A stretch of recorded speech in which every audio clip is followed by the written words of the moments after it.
how you can easily make click to scroll ID, this kind of click to scroll IDs buttons into Elementor by following these simple steps. So let me dig into and follow these simple steps to make these click to scroll ID sections into the Elementor.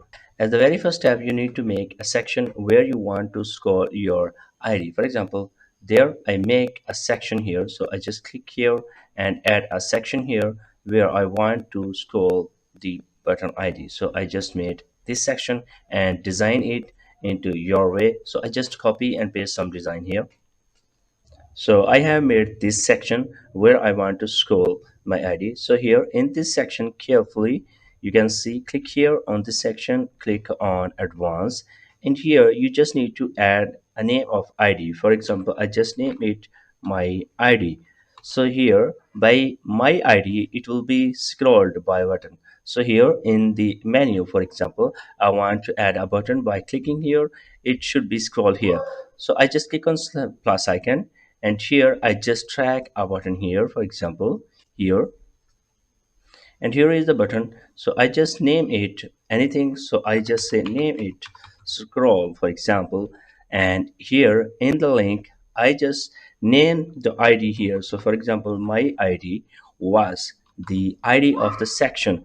So here by clicking on this button, it will be scrolled to this section because we have put the CSS ID here. For example, this is my ID, so I just copy this, go into the button and paste here by after the hash. So while clicking here, it will be scroll here. So if you go up here and here, I just click on scroll and it will be scrolled to this section.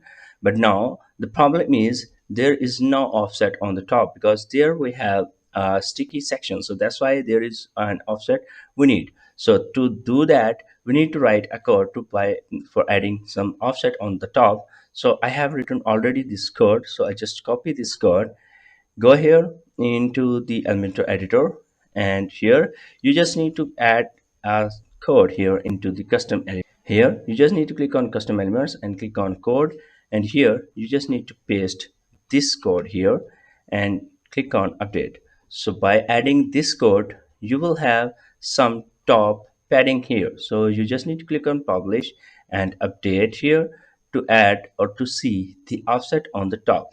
So here I just refresh again. Now if you click on this button, and here now if you click on this button, and here you can see there is top padding and top offset we have, you can see here. So this is how you can add crypto score ID and crypto score section items and buttons into Elementor by following these simple steps. Please subscribe my channel for more tips and tricks. Thank you so much.